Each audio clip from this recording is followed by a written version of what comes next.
Thank you for joining my webinar. I'm a psychotherapist practicing in Ontario, and today I want to discuss about ways that can help you to thrive under stress despite anxiety.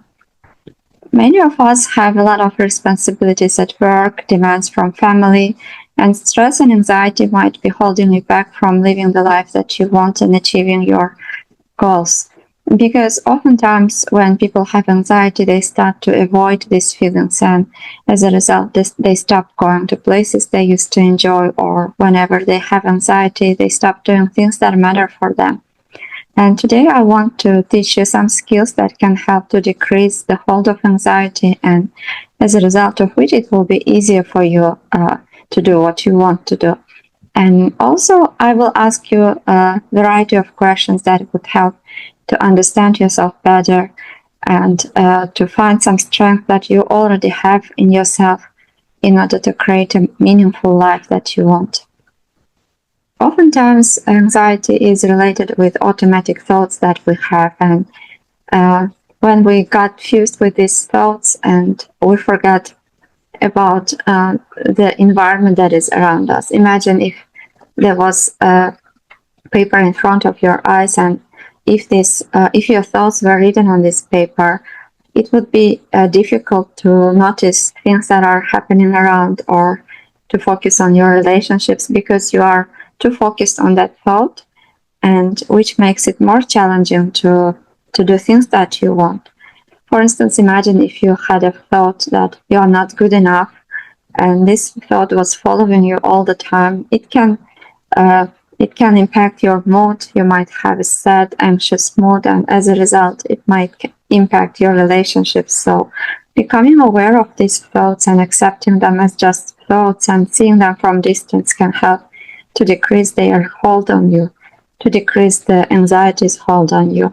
So, what you can do in order to do this, writing down your thoughts whenever you feel anxious, or telling them, sharing with some people whom you trust, or just telling out them loudly can help to decrease the hold of anxiety. For instance, anytime when you would notice that there is a thought that's disturbing you and which creates anxiety, you can try one of these techniques and you would notice that it stops bothering you, anxiety stops bothering you, and it will be easier for you to focus on other things that you want to do. Another strategy is seeing your anxiety as a leader. Imagine your mind is a planet, and there is some litter on that planet, and you came to the planet in order to discover it, to learn new things from there, to enjoy the beauties of the planet. But if you will get focused just on litter, and if you will try to clean the litter, to eliminate the litter, you will have limited time, and it will be difficult to focus on beauties of the planet or to discover the planet, to see other things, learn other things. So trying to delete it or eliminate it, we can change the later. And we can see it as that tells some information about the planet, who has visited the planet, who was there, which materials were creatures lived. So if we structure from different perspective, like being more kind and trying to see the beauties, then it will stop disturbing us. So what I'm to do is not to suppress the litter or to eliminate it completely, but just change relationship with litter. So we can use the same strategy to people or understand other people also. When we see that they are, instead of like trying to eliminate their anxiety, just being curious, what does this anxiety tell us about the person? And what does our anxiety tell us about us? For instance, if we are anxious about career or about our relationships, this means that we care about these relationships, we care about these people. So that's why this anxiety is there. So when we understand the roots, it gets easier for us. And we still can focus on things that matter for us, and we can stay focused. So another thing that anxiety is having an impact is generally our minds are in the future, and as a result of which it gets more difficult to maintain present moment. For instance, when you have some thoughts that I experienced this pain before, this suffering before, and what if I will experience it again? This might narrow your repertoire, behavioral repertoire, and things that matter for you. But when you think about things that you value that are important for you, it's easier to work with anxiety. For instance, you can try to ask yourself, what are some things that matter for me to focus on despite these fears, thoughts, and anxiety? For instance, about your relatives, and you would probably do anything to help them, to support them, even if you have anxiety. So here, something that matters for you, you can use it in order to change relationship with anxiety and fears again. And at this point, you would notice that anxiety would become unnoticeable, like it will decrease. So when you ask yourself this question, like, what are some things that I want to continue to do, no matter what thoughts I have, no matter which feelings I have, you gain more clarity, and again, those thoughts, you will lose their power. And sometimes we also get stuck in narrow paths. For instance, at times when we have very high anxiety, it seems as if the anxiety, or as if we are going to experience it forever, but we forgot about ourselves when we used to be happy, when we hardly felt calm, or we got just stuck on one area. For instance, if we have anxiety about relationships, we just one relationship, but there are different versions. For instance, we are workers, we are employees, we are mothers, fathers, parents, grandparents, and we have different roles in lives. But oftentimes, when strongest level of anxiety, we got stuck on just ourselves. So expanding this sense of self and thinking about different times when we felt differently, or when we are able to overcome anxiety, can help to create relief. So we are not our thoughts, we are the awareness behind us. So next time when you will have anxiety, you can try to notice your thoughts, and to try write down your feelings and understand why are you having these feelings, and asking yourself what are some things that you want to do no matter how you feel. And using these strategies can help to understand yourself better and to cope better with challenging feelings. Maybe you have watched the movie about Nemo, where Marlin is trying to find Nemo because he got lost and he was captured, and his friend helps him in his journey. And the main philosophy behind his friend is that focusing on things that you can do and just keep swimming, even when there are some challenges, when they are exposed to difficult situations, dangerous situations. So instead of looking back, considering what you can change, what you can do, and staying hopeful, helps them to get out of these troubles and to find their friend. So as a result of, like, each time when you will have these feelings, focusing on what you can change and staying present and trying to change things that are possible to change, and staying hopeful, thinking about what matters, can help get out of troubles and to decrease the hold of anxiety. So these methods are I took from solution-focused grief therapy diamond model, describing the change that you want to see and describing the desired outcome that you want to see can help you to clarity about who you are, what you want to achieve. And once, according to research, if you are able to describe what you want to achieve, it gets easier for you and it's more likely that you can achieve it. So if as a result of, if you want, you can take some notes on your phone or write down them. And once you read your answers, you will gain more clarity about what you are seeking for and what kind of change you want to see in yourself. So if as a result of listening to my session today, you had some kind of internal transformation change, what the change you would like it to be? If there was a small sign that anxiety was decreasing and something else was filling the space of anxiety, which feelings would you like to experience instead? And what kind of change you want to see in your relationships when anxiety was less? What would you like to do more? And what you would like to achieve?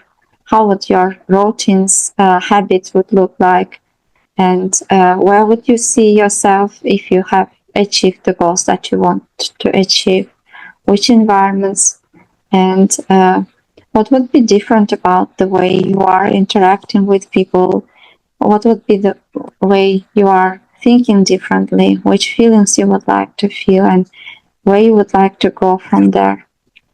Even if things were becoming a little bit better, what would let you know that things are getting better, and what would other people notice about you if you were slowly changing and going towards the goals that you want to achieve? So generally in therapy, we are asking these kind of questions and we are having these conversations for the person to better understand what they want to achieve and which strengths, with which skills, resources they already have, and how they can use them in achieving the goals that you want. And oftentimes when we have depression or anxiety, or when it seems as if we are going to stay like this forever and as if we are a failure, as if nothing's gonna change. But when we look at history, at our past, we notice some patterns and skills that we used in the past that might help us to achieve the same outcomes or to discover the strengths and skills that we forgot. And answering these questions would help you to remember your strengths and skills. For instance, when was the last time when you noticed yourself being less anxious, even while carrying many responsibilities? And what led this possible? What was there about you that led it possible? What were you doing at that moment? How was the environment? Where were you? What were some details? And which factors made this possible? And when you were calmer, what was the difference? What was different about the way you are approaching the problems, your thoughts, your feelings, how you were interactions different, and how this impacted your relationships, your life in general, your day, and what other people noticed about you when you were able to achieve these goals.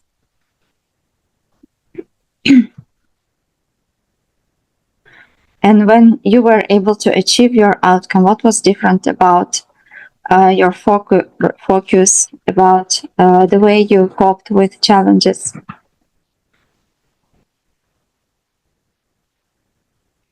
And what exactly about you helped you to manage these responsibilities even when anxiety was present? What helped you to realize that you were capable of handling it? What helped you to keep going when things were difficult? What is it about you, your qualities, your mindset, your persistence that made it possible to overcome challenges? So, what were your personal strengths that you used at those moments? Which activities and practices or habits you found? How your day looked like when you were able to achieve this outcome? So, thinking about this can help you to realize what you can use again, and this would help to increase your motivation and hope that change is possible, that it's possible for you to achieve these goals.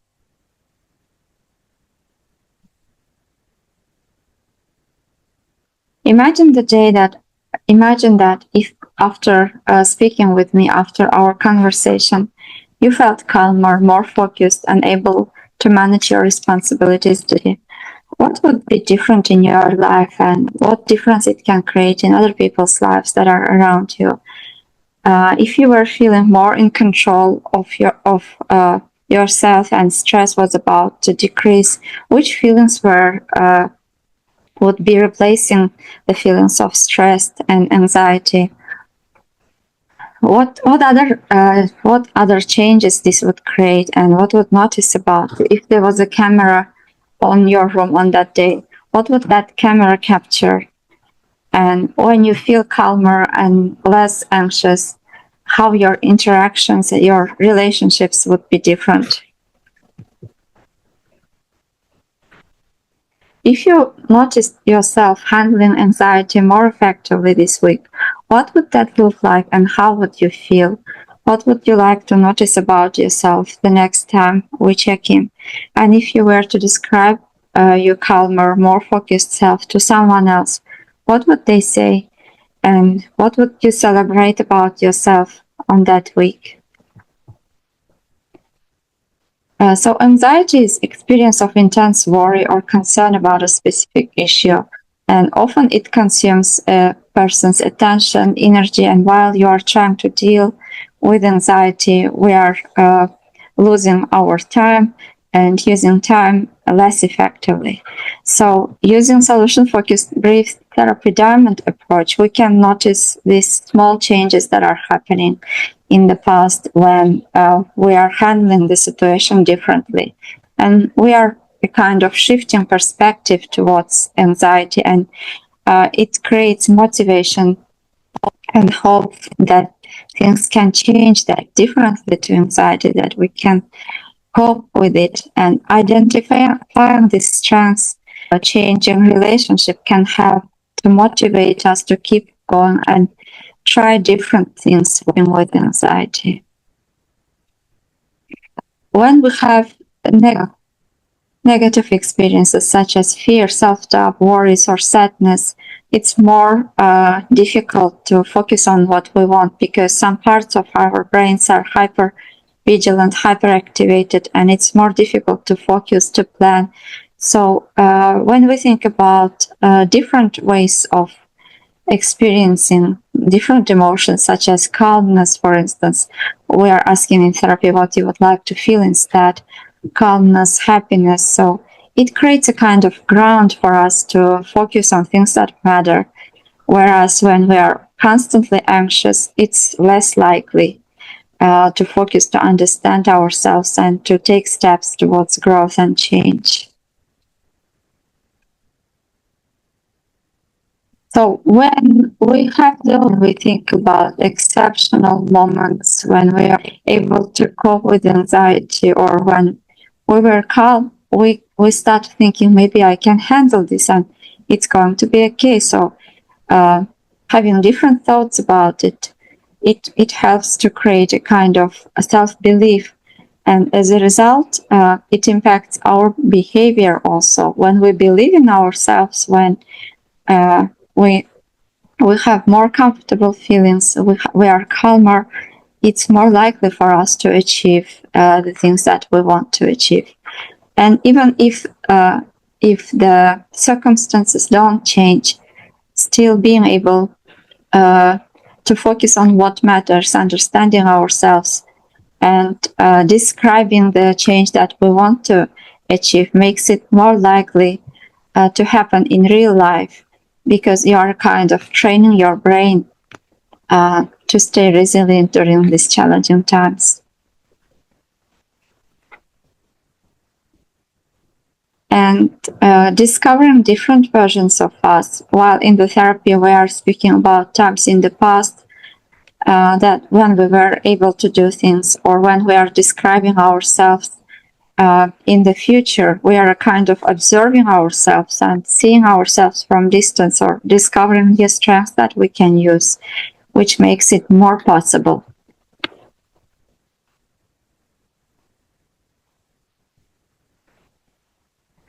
So I I shared today some strategies that we are using in therapy, acceptance commitment therapy, and solution-focused brief therapy diamond approach in order to work with anxiety.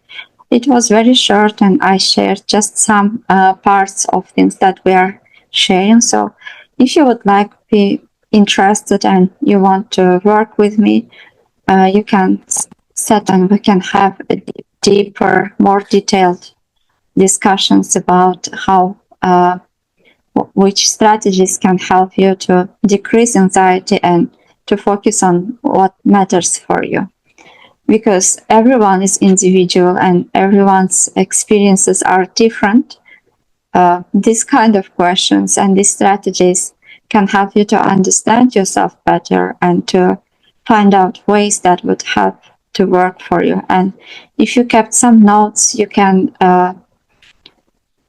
reread it when you will be alone and maybe add some more points, like make the description richer, which would help you to find new strategies for yourself. Thank you for your time and coming. And if you have any questions, you can always send me an email. I would be glad to support you better. Have a nice day.